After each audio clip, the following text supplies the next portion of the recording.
So you should all almost or already have your copy of Team Brass book.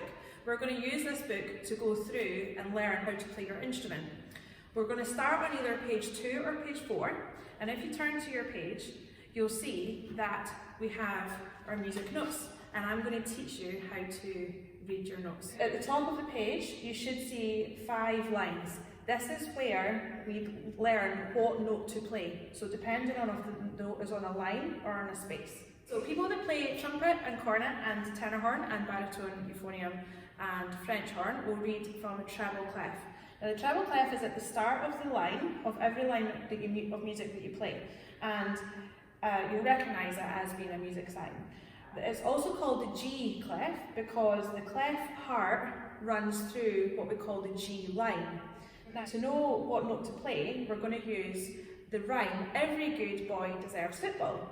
And that works from the bottom line as every, so that note there is an E. Then the next line is a good, which is a G. And then boy is a B, that's the middle line. And then the fourth line is deserves, which is a D. And then the top line is a football or fun or food. Anything else beginning with F, and that's an F. For the spaces, we use the word face. So the bottom space is an F, the second space is an A, the next space is a C, and the top space is an E. Now, at the start of a piece of music, you'll have what we call a time signature, and that tells us how many beats are in every bar. Music has to be split into bars, one, to make it easier to read, and also when you're playing in groups, it makes it a lot easier to come together. Each bar is separated by a bar line.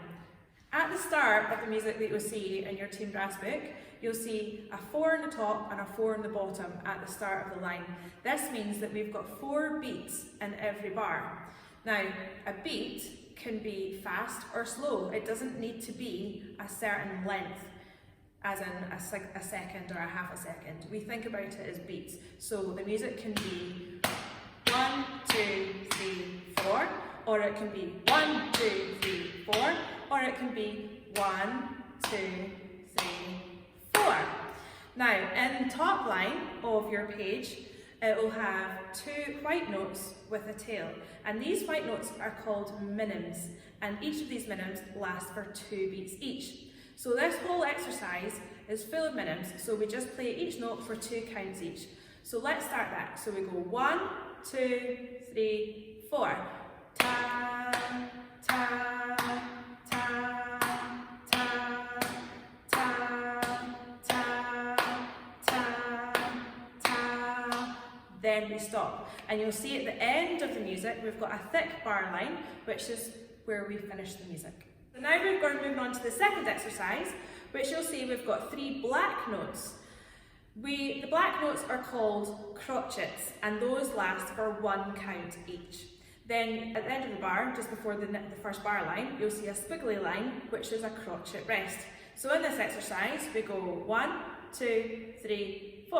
Ta, ta, ta, ta, ta, ta, ta, ta, ta, ta, ta, ta, stop. Okay, so the first note we're going to learn is the G. And the G is on the second line of the stave, and we use our first valve. You need to have quite tight lips for this one.